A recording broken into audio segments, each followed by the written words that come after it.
Bonjour, bonsoir, salut, soyez les bienvenus. Le meilleur est à venir, épisode 118 aujourd'hui, pour célébrer un petit peu la fin de la semaine, tranquillement, et se retrouver ensemble.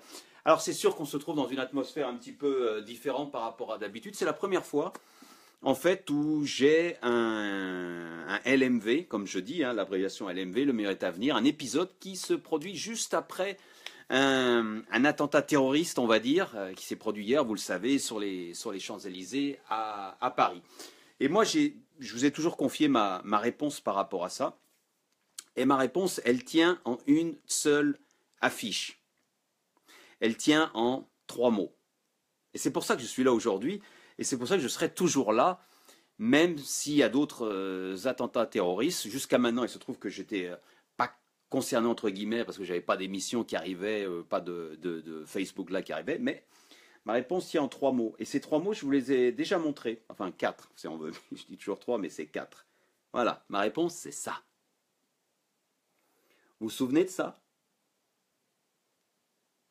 Vous en souvenez? C'était lors du premier attentat à Paris qui avait été assez terrible dans les rues de Paris, etc. Et moi, j'avais adoré ce message, parce que pour moi, ce message symbolisait tout simplement la réaction qu'on devrait avoir. Le style de vie à la française, la vie à la française. Au-delà de ça, plus symboliquement, ça veut dire continuer ce qu'on fait. Ne pas se laisser impressionner par des petits cons qui font des trucs horribles.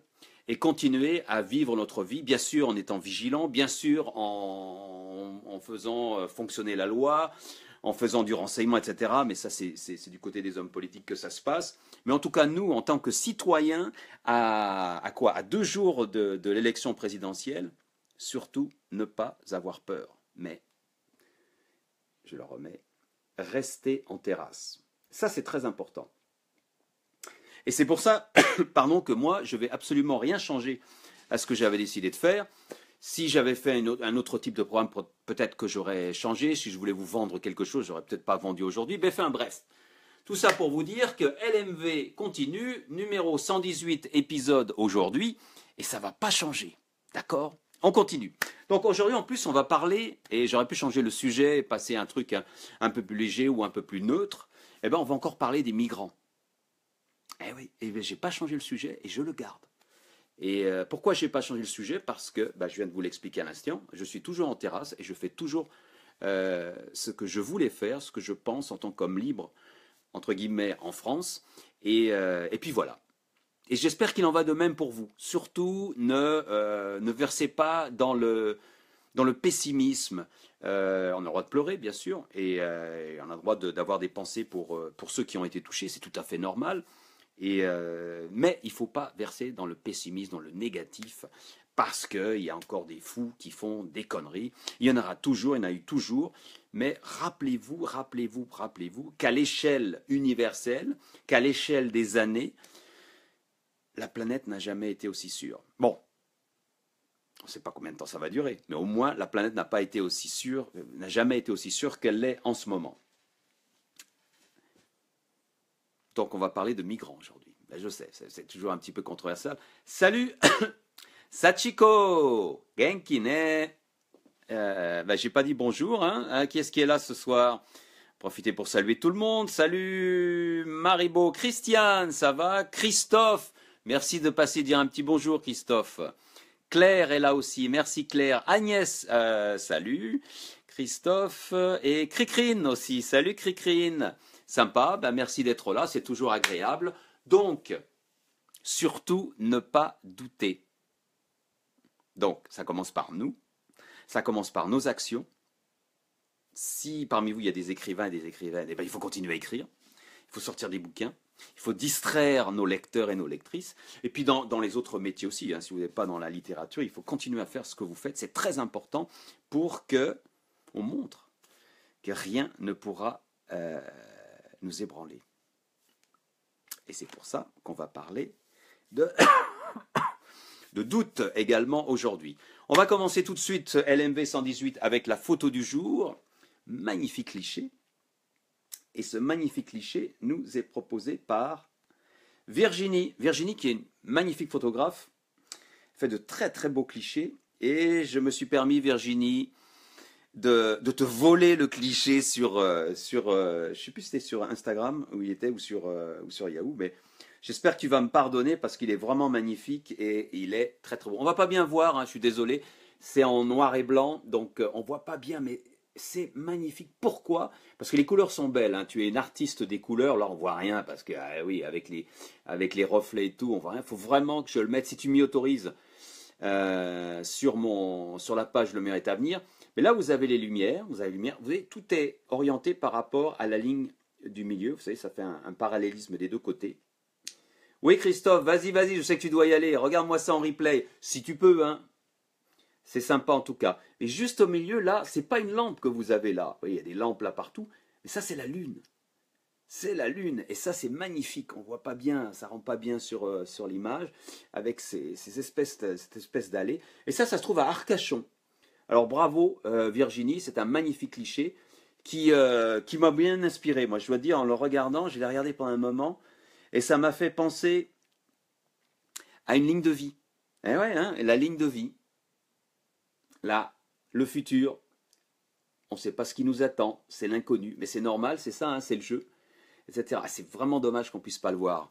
Quand est-ce que je pourrais mettre les clichés comme vous savez, comme des slides sans que je sois obligé d'utiliser l'iPad? Si quelqu'un a la technologie avec un iPhone, j'aimerais bien trouver ça. Mais vraiment un magnifique cliché. Bravo à Vision Diffractive. C'est le site web où tu mets tous tes clichés, je me permets de le dire. Et donc c'est Virginie qui l'a proposé. Elle est une grande photographe, je considère comme une grande photographe, parce qu'elle fait vraiment de belles choses. Et je suis tout honoré, même si je l'ai volé, d'avoir ton cliché dans l'épisode 118. Et surtout, on a besoin de choses comme ça aujourd'hui pour pas se laisser aller. Et surtout, ne pas douter. C'est très important. Nadège, salut Nadège, ça me fait plaisir de te voir. Ah, c'est week-end, c'est peut-être pour ça, tu as eu le temps de rentrer plus rapidement. Faut demander à Facebook d'améliorer ses directs. Oui, il faudrait qu'il y ait une fonction, ouais, que je puisse préparer, parce que j'ai toutes mes images, mais bon, je suis obligé d'utiliser l'iPad. Ben, ça viendra, c'est comme tout. Salut Liliane, tu vas bien? Ouais, c'est pas grave si tu es en retard. Tu as juste raté le début où je parlais de... Je remettais à mon sens les pendules à l'heure par rapport à l'acte terroriste d'hier. Une symétrie. Voilà, oui, merci Cricri, une symétrie. Salut Aude, tu vas bien? Mais il y a du monde, hein, dis donc, j'ai du mal à suivre moi.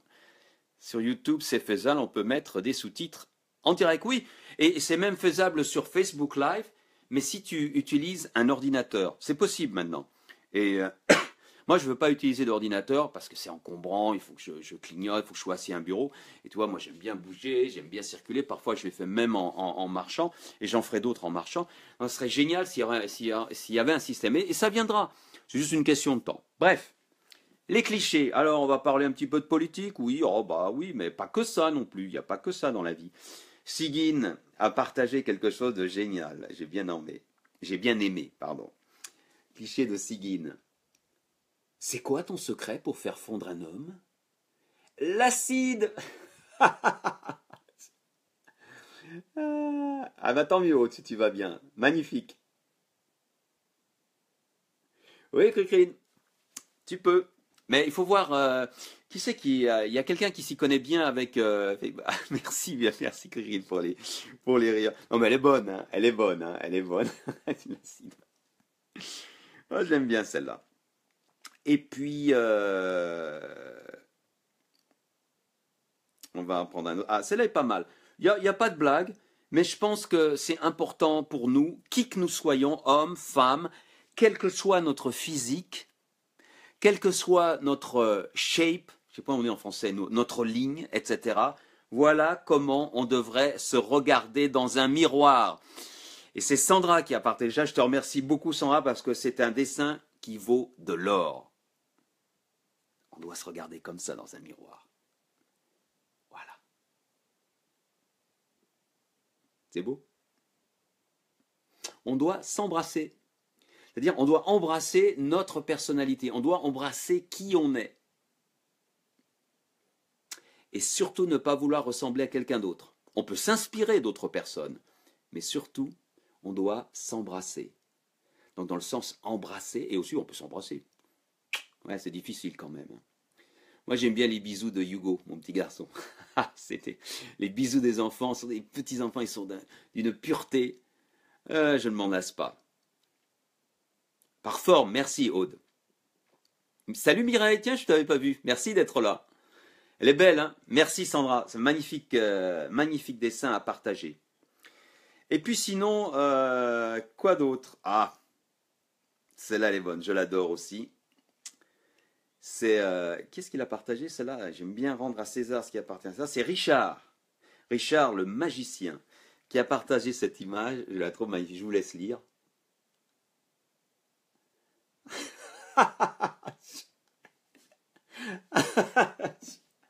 Je suis en train de la relire, elle me fait rire encore. Oui, mais je suis bon public, je suis bon public.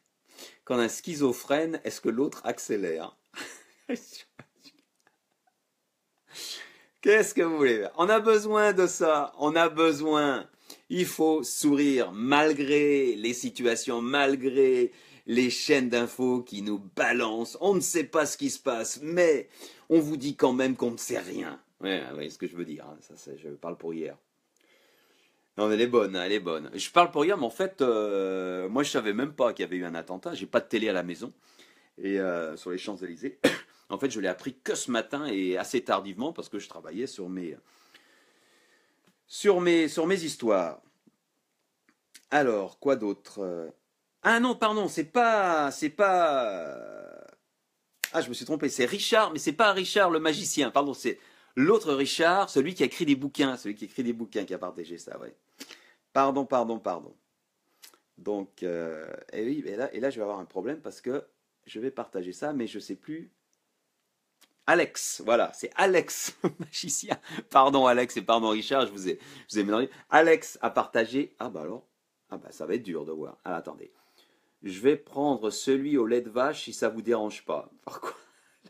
Il y en a qui vendent des Danone au lait. Alors je sais pas si vous le voyez, au lait de nos éleveurs. Alors le gars dit sur Twitter, je vais prendre celui au lait de vache si ça vous dérange pas, hein? Ça sera pour moi. Pas celui au lait des éleveurs. Je préfère le lait de vache. Merci Cricrine, à bientôt, gros bisous. Merci de t'être passé.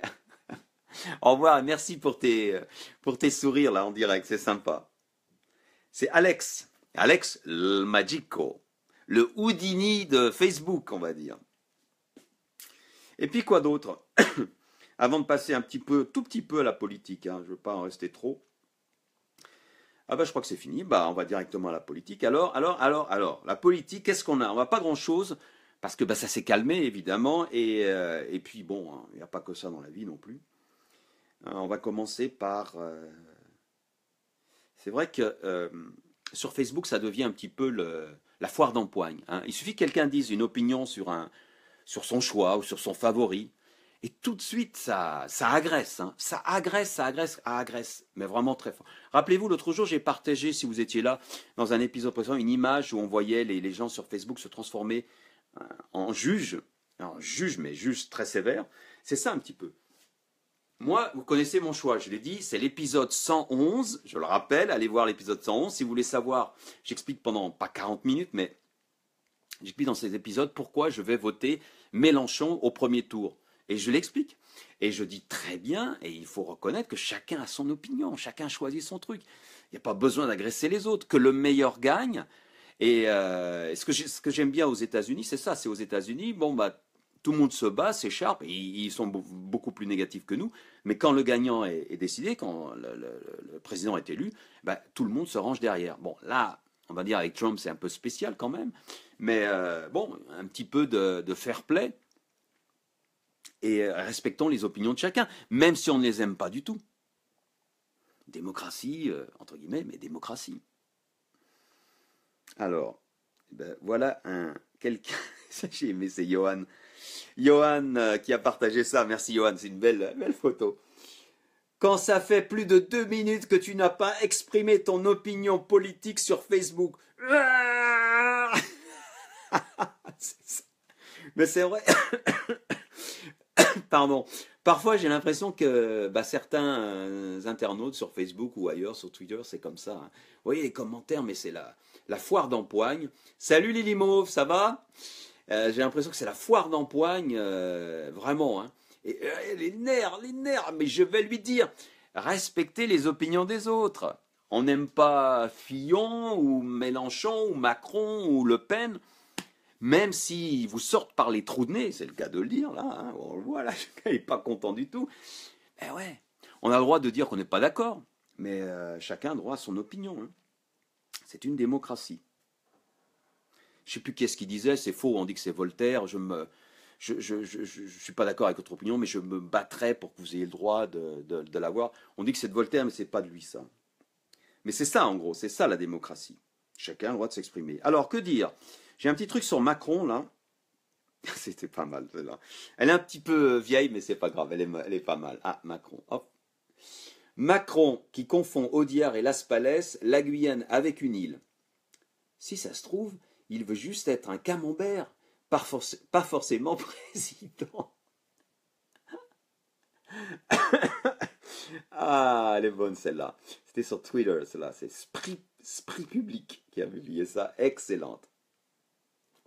Mireille, la politique, la religion et l'argent sont trois sujets délicats et à polémique. Ouais, c'est vrai, tu as parfaitement raison. Alors, attends, tu as dit, ouais, politique, religion. Ah ouais, politique, religion et l'argent. Ouais. Et aussi dans les couples. Les couples, je dirais d'abord l'argent. Très souvent l'argent, je crois. Je crois.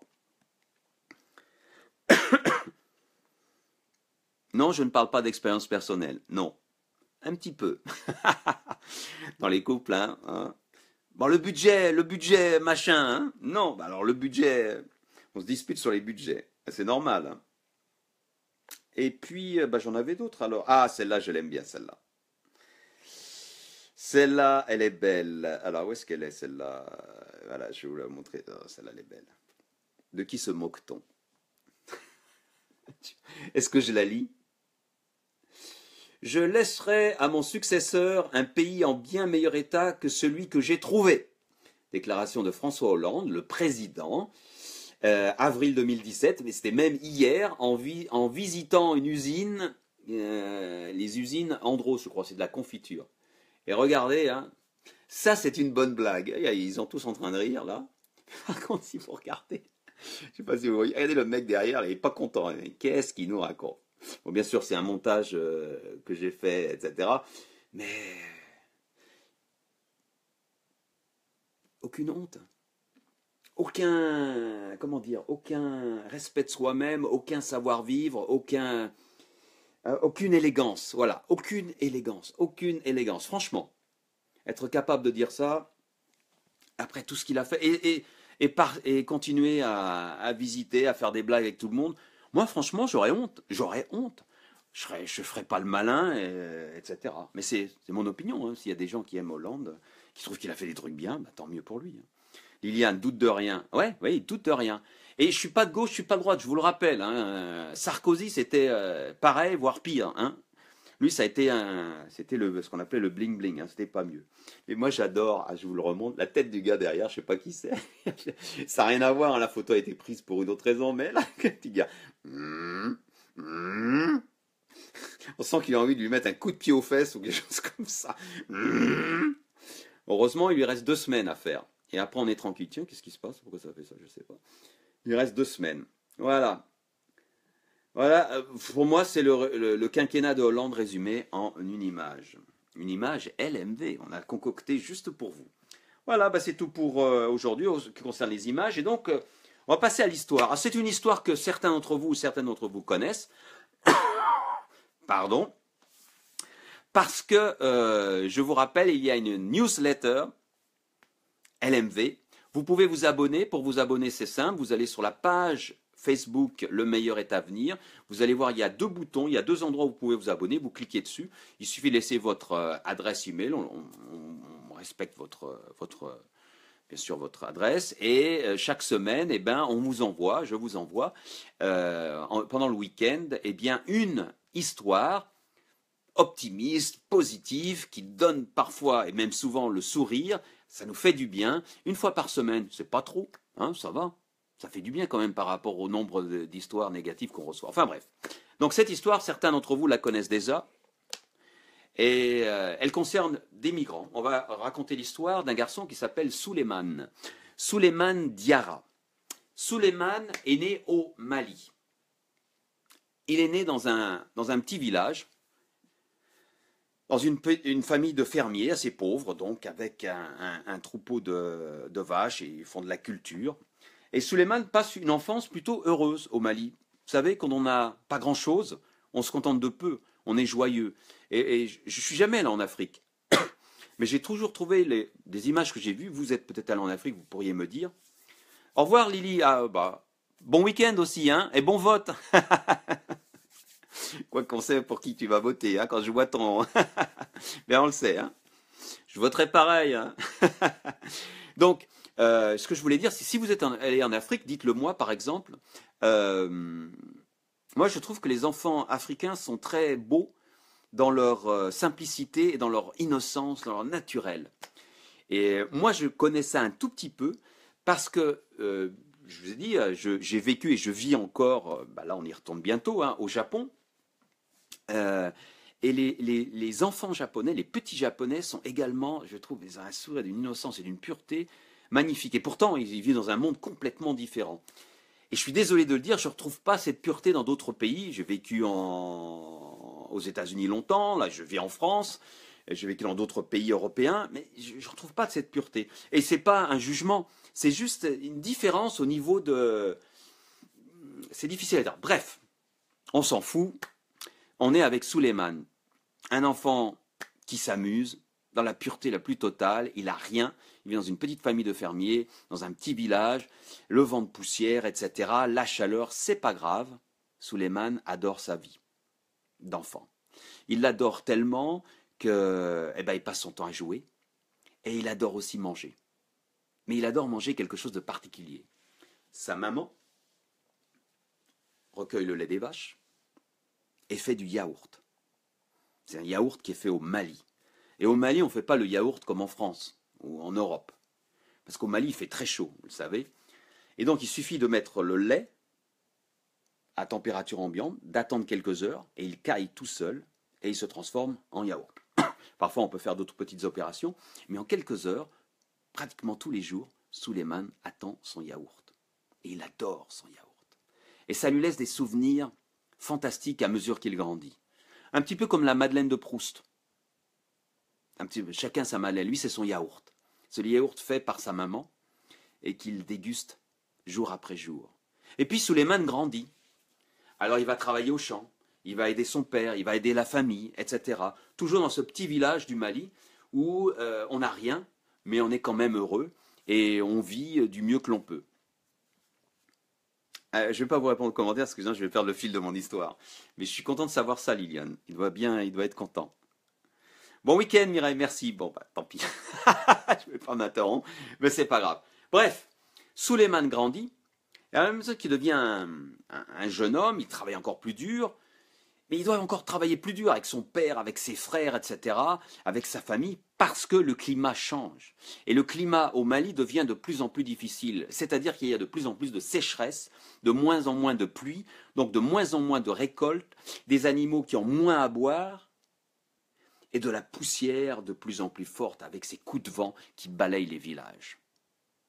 La situation devient tellement dramatique qu'un jour, Souleymane réunit la famille chez eux, dans leur petite ferme. On est en 2008, Souleymane a 22 ans et il prend la décision, parce que ça devient critique, il décide, je vais émigrer. Je vais partir, on m'a dit que là-bas c'est l'Europe, en Italie, on peut trouver du travail. Donc je vais aller en Italie et je vous enverrai de l'argent dès que je travaillerai pour aider. La famille aurait voulu dire non, mais ils n'ont pas le choix, parce qu'ils n'ont pas les moyens. Il y a de la famine, il y a la sécheresse, le désert qui avance. Et donc, Souleymane est fort, il a 22 ans, il a de l'énergie, il est au pic pas de sa maturité, mais enfin de sa jeunesse. il n'a peur de rien, et c'est le moment d'y aller. Et donc il s'en va, il dit au revoir à toute sa famille, il a mangé un dernier yaourt favori, et il quitte son pays. Il va passer par la Libye, on est en 2008. Vous connaissez les bateaux, hein, maintenant on les connaît bien, mais à l'époque on les connaissait moins, au début des années 2000. Pardon. Et finalement, il réussit, après de multiples aventures, à arriver à mettre le pied en Italie. Au début, il se dit que ça y est, il va pouvoir travailler, trouver un boulot, un petit boulot, et envoyer de l'argent à ses parents, à sa famille. Il atterrit en Calabre. La Calabre, c'est le sud, hein, vous connaissez, c'est le sud de l'Italie, il fait très chaud. Et parce qu'il fait très chaud, les gens sont rudes, ils sont durs, c'est dur. Et en Calabre, à l'époque, comme maintenant, j'imagine, les migrants ne sont pas très bien reçus. On peut dire même qu'il y a une grosse hostilité face aux migrants. Mais quand même, il y a toujours des esprits tordus quelque part. On ne les aime pas, on les déteste, mais on les fait travailler, plus ou moins en secret, dans les champs, ramasser les légumes, ramasser les fruits, en plein soleil, dans des conditions difficiles. Mais Souleymane ne dit rien, il se tait, parce qu'il a besoin de cet argent, il a envie, il veut l'envoyer à sa famille. Il travaille 12 heures par jour pour 20 € à l'époque, dans les champs comme ça. Et il va faire ça pendant à peu près 2 ans. Il va vivre dans des taudis, dans des conditions extrêmement difficiles, des squats, avec une promiscuité incroyable. Et donc, les sanitaires, etc., n'en parlaient même pas. Et puis finalement, en 2010, donc 2 ans après, il y a deux Italiens, enfin l'histoire est un petit peu compliquée, qui se battent avec 2 migrants ou 3 migrants. En fait, il y a des attaques, il y a des bagarres. Et finalement, la population italienne locale s'attaque directement aux migrants. Et les migrants attaquent, bien sûr, ils répondent, etc. Donc il y a des échauffourées, etc. Et la police italienne chasse tous les migrants. Ils chassent tous les migrants. Imaginez, c'est à peu près 1000 migrants qui vivaient là, qui travaillaient dans les champs de la Calabre, pratiquement au noir, on va dire, pour rien, hein, je vous avais dit, 12 heures, 20 €, et qui doivent partir comme ça du jour au lendemain, en emmenant à ce qu'ils ont, leur peu de bagages, et disparaître. Parce qu'ils n'ont pas de papier, etc. Ils sont plus ou moins légaux, certains le sont, mais d'autres ne le sont pas. Et donc ils doivent partir. Et où aller? Où aller? Souleymane prend une décision, avec quelques amis, on va aller à Rome. Donc il décide de monter la botte italienne et d'aller vers Rome. Mais aller à Rome, lorsqu'on est migrant, lorsque la situation n'est pas très claire, c'est encore plus difficile. Finalement, à Rome, il arrive à être accueilli dans une association, dans un logement social. Et là, alors on lui donne à manger, etc. On essaie de l'aider. Il y a quand même des gens bien en Italie. Hein. Là, j'ai pris juste une portion de la population italienne qui était, on va dire, méchante. Mais il y en a dans tous les pays d'Europe. Hein. C'est toujours pareil. C'est pas seulement les Italiens. En France, c'est pareil. Pardon. Mais il y a également des gens bien qui les aident. Donc des associations qui les aident. Et Souleymane n'est pas du style à se faire aider. Il en a assez de se faire aider. Il en a assez d'être assisté. Et il voudrait faire quelque chose. Et qu'est-ce qu'il peut faire dans sa situation? C'est difficile de faire quelque chose. Sa situation n'est pas claire. Ses papiers ne sont pas clairs. Vous voyez ce que je veux dire? Et il doit envoyer de l'argent à sa famille pour qu'il survive. Alors un jour, il a une idée qui peut paraître complètement folle, et qui est complètement folle. Un matin, en prenant son petit déjeuner dans l'association qui l'héberge et qui lui permet de survivre, l'association une non-profit, il repense à son yaourt. Vous savez, ce yaourt de son enfance, sa Madeleine de Proust à lui quand il était au Mali, quand il était enfant et qu'il adorait manger. Il repense à son yaourt et il se dit, je mangerais bien un de ces yaourts maliens qu'il mangeait dans sa ferme, là-bas, au soleil. Il se dit, tiens, et si j'essaie de faire des yaourts? Il en parle à un copain qui, lui, est sénégalais qui s'appelle Cheikh Diop. Il lui dit, bah oui, pourquoi pas. Et Souleymane se dit, oui, allons-y, faisons-le, faisons des yaourts, au moins on va se régaler. Ils empruntent 30 euros à un des membres de l'association, qui est assez gentil pour leur prêter cet argent, parce qu'ils n'ont pas d'argent, et ils achètent 15 litres de lait. 15 litres de lait, et avec 15 litres de lait, ils essayent de faire leur yaourt à la malienne. Mais ça ne marche pas, parce qu'il y a un gros problème, une grosse différence. La façon de faire les yaourts au Mali, je vous l'ai dit tout à l'heure, rappelez-vous de son enfance, il suffit de laisser le lait cailler au soleil, il fait très chaud et ça se fait en quelques heures. Mais en Europe, il fait beaucoup plus froid. Donc il faut mettre de la présure ou quelque chose pour que le lait caille et que ça se transforme en yaourt. Et ça, Souleymane ne savait pas. Donc échec. Les 15 premiers litres de lait sont en gros gaspillés. Mais ce n'est pas ça qui va le faire renoncer. Ce n'est pas ça qui va le faire douter. Après tout ce qu'il a vécu, il en a assez qu'on lui marche dessus, qu'on le maltraite, qu'on le prenne pour un assisté. Et donc, il va continuer à se battre. Avec l'aide de l'association, là où il est hébergé, à côté de Rome, il va racheter du lait, refaire des yaourts, écouter un petit peu les conseils des Italiens qui savent faire des yaourts en Italie, et trouver la bonne solution. Et ils font de nombreux essais avec Cheikh, vous savez, de son copain sénégalais. Ils font de nombreux essais, ils essaient leur yaourt, jusqu'à ce qu'ils trouvent un yaourt qui est bon, et qui lui rappelle un petit peu le goût de son yaourt malien, du yaourt de son enfance.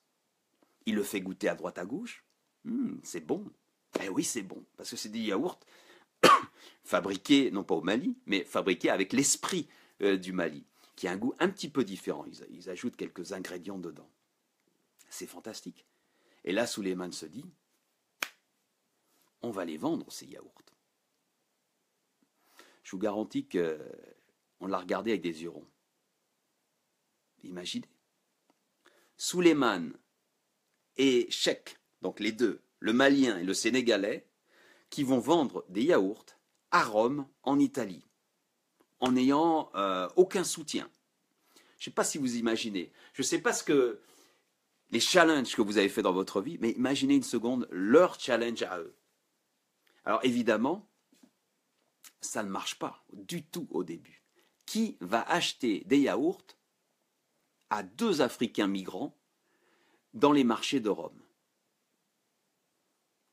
Ce que je vous ai dit tout à l'heure, vous le savez, dans tous les pays du monde, il y a des gens bien, mais il y a des gens moins bien. Il y a des gens qui se méfient. On regarde la couleur de peau, je vais être très honnête avec vous, très clair. On dit, est-ce que c'est propre? Malheureusement. Et pourtant, ils font des efforts. Et pourtant, ils prennent un lait bio, quand même quelque chose. Ils ont une façon de faire qui est absolument propre et avec des gants, tout, je ne veux pas vous donner les détails. Donc il faut le maximum d'efforts, mais au début, ça ne marche pas. Personne, ou pratiquement personne, sauf des membres de l'association et des amis, ne veulent leur acheter le yaourt, tout simplement parce qu'on les voit. On les voit derrière le yaourt et on passe au large. Mais Souleymane a un autre atout. Il ne doute jamais. Ça, c'est pas l'atout. Il ne doute jamais, mais l'atout, c'est son sourire. Et il a beau savoir que les gens passent autour et n'achètent pas ses yaourts, il sourit à tout le monde. Il leur dit bonjour en italien. Buongiorno. Je sais pas, je parle pas italien. Faut pas m'en vouloir. Oui, la méfiance. Tout le monde se méfie. Et petit à petit, finalement, au fil des mois, toujours retourner sur les mêmes marchés, toujours essayer de vendre ces yaourts, les gens commencent à acheter. Quelques personnes au début. Mais dès qu'une personne goûte ce yaourt, elle l'adore. Le yaourt est délicieux. Il est très bien fait, il est bon, il est consistant, il n'est pas trop moelleux, il est onctueux. Voilà le mot onctueux. Et ils deviennent des clients fidèles. Si bien qu'au fil des mois, la production commence à partir de façon régulière. Si bien qu'au bout d'un moment, ils arrivent à écouler tout ce qu'ils produisent. Alors c'est fantastique, c'est le succès. C'est un bon départ. Mais Souleymane a d'autres idées. Souleymane ne doute jamais, rappelez-vous. Ce que nous devons faire aussi. 2 ans après avoir commencé ces yaourts, donc en 2012, ils veulent étendre leur production. Parce que maintenant, ils vendent tout. Mais ils sont limités, ils n'ont pas le matériel, ils n'ont pas le budget pour pouvoir acheter beaucoup plus. Et donc, ils participent à un concours de jeunes entrepreneurs, et ils montrent ce qu'ils font, comment ça marche, etc. Et ils gagnent une bourse. 20 000 euros. Alors là, c'est génial. Ils gagnent 20 000 euros, ce qui leur permet de créer une vraie coopérative, c'est-à-dire coopérative officielle, qui a pignon sur rue. Ça leur permet de mettre leur production, qui jusqu'à maintenant était dans la maison de l'association, dans une ferme, à 40 km au nord-ouest de Rome, dans une vraie ferme, donc, là où ils louent des locaux auprès d'un fermier italien qui les accueille avec grand plaisir. La ferme, d'ailleurs, j'ai le nom. La Casala di Martignano. Désolé pour l'accent. Et c'est là qu'ils commencent leur production. Ils embauchent d'autres migrants qui viennent de Gambie, de Guinée et aussi du Bénin. Et en plus, ils ont besoin d'un site web. Bah oui, parce que maintenant ils sont connus. Qui est-ce qu'ils embauchent? Des Italiens. Et pas n'importe quels Italiens. Ils embauchent des Italiens extraordinaires. Pas des Italiens ordinaires, des Italiens extraordinaires. Quand je dis extraordinaire, vous savez ce que ça veut dire dans ma bouche. Ça veut dire que c'est des gens qui sont extraordinaires, avec le syndrome, comment on dit en français, Asperger, en anglais Asperger peut-être, le syndrome d'Asperger, qui vont travailler pour eux en tant qu'employés à mi-temps pour s'occuper des sites web, répondre aux mails, etc. Et par-dessus ça, Suleiman, qui ne doute de rien, décide de faire les livraisons en vélo contre la pollution, mode de livraison écologique. Qu'est-ce que vous voulez de plus? Eh bien, ces jours-ci, la production, je crois, est de 250 litres de lait par jour, de yaourts qui sont faits grâce à Suleiman et ses amis dans la coopérative, dans la Casala di Martignano. C'est fantastique ça. Et non seulement ils ont fait ça, mais en 2014 aussi, ils ont commencé dans la ferme à produire des légumes bio. 200 kilos de légumes bio maintenant sont vendus chaque jour grâce à eux. Parce qu'ils ont un nom quand même. Il ne faut pas oublier qu'ils ont un nom. Et le nom c'est Barikama. Barikama, c'est du malien. Enfin, c'est du malien. C'est pas du malien, j'ai oublié le nom de la langue, mais c'est la langue, une des langues qu'on parle au Mali. C'est la langue de Suleiman. Et il a choisi ce nom pour la coopérative, Barikama. En français, Barikama signifie résilience. Parce que c'est toute la vie de Suleiman. Résilience. Ne pas douter, continuer, poursuivre, aller de l'avant. Et Dieu sait si Suleiman en a eu des difficultés. Je viens de tout vous raconter. Et au jour d'aujourd'hui, eh ben, la coopérative Barikama se porte bien. Ils ont un site web, vous pouvez aller voir. Et ils ont leur clientèle. Et les Italiens leur font confiance. Et Suleiman dit, est très philosophe, parce qu'il dit, maintenant, bah, c'est une expérience formidable. Parce que, il dit, moi j'ai appris à parler l'italien, je commence à bien parler l'italien. Et puis deux, c'est bien parce que je voulais montrer aux Italiens, dont j'avais une image très mauvaise lorsque je suis arrivé, rappelez-vous sa mauvaise expérience en Calabre, lorsqu'il est arrivé au tout début, en 2008, il y avait une très mauvaise image des Italiens, qui finalement s'est retournée parce qu'il a découvert que les Italiens étaient des gens formidables, et qu'il y avait bien sûr des gens moins bien, surtout, comme tu disais tout à l'heure Liliane, la méfiance, la peur de l'étranger, etc., qui jouaient, et qui, bon, il y a aussi des connards, des imbéciles, mais bon, il avait compris tout ça. Et donc il était très heureux de pouvoir montrer une image positive des migrants, d'embaucher d'autres migrants pour les aider, mais le but final de Suleiman, eh ben, c'est pas de rester en Italie. Un jour, il rêve de retourner au Mali, de monter cette propre entreprise et de donner du travail aux Maliens pour qu'ils restent au Mali. Parce que pour lui, le plus beau pays du monde, c'est pas Rome, c'est pas l'Italie, c'est le Mali. Voilà l'histoire du jour. Elle est belle, hein? Vous la connaissez déjà si vous avez lu si vous recevez la newsletter, parce qu'elle a été envoyée la semaine dernière, le week-end dernier, si mes souvenirs sont bons. Oui, c'est ça. Donc, si vous voulez recevoir des histoires un petit peu en avance par rapport aux autres, je les développe plus lorsque je les raconte ici, eh ben, n'hésitez pas à vous inscrire. Sur la page Le meilleur est à venir, vous verrez, il y a un bouton, il y a un lien où vous pouvez vous inscrire pour recevoir cette newsletter qui est bien sûr gratuite et que je vous enverrai avec grand plaisir. C'est fini pour aujourd'hui. Ah bah dis donc, j'ai parlé longtemps là, j'ai bien raconté l'histoire, hein, j'ai fait long. La citation du jour qui nous vient de Suzy, bien sûr, Suzy qui a fait une belle balade avec les bouquetins, d'après les images que j'ai reçues, sympa.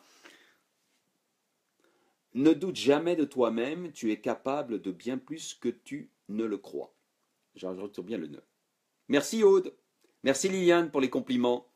Bah, c'est surtout Suleiman, hein, Camille, moi je fais que raconter, hein. C'est lui qui a fait tout le boulot en fait, entre 2008 et 2017. Hein.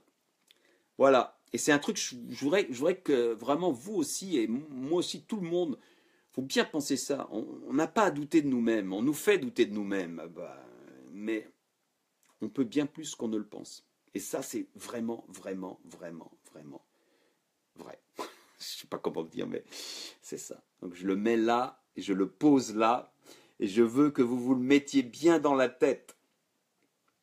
Même si vous vous dites, bof, non, si. Je vous assure que si. Je me le suis prouvé à moi-même, différentes occasions, à mon niveau, et vous vous êtes sans doute déjà prouvé à vous-même. Eh bien, il n'y a pas de raison pour que ça ne recommence pas. Pensez à Suleiman, après tout ce qu'il a vécu, là où il était arrivé, c'est formidable. Ben, nous aussi, on peut. Allez, je vous souhaite de passer un excellent week-end. N'oubliez pas d'aller voter pour le candidat de votre choix. Et on se retrouve lundi pour l'épisode 119. Bon week-end, au revoir.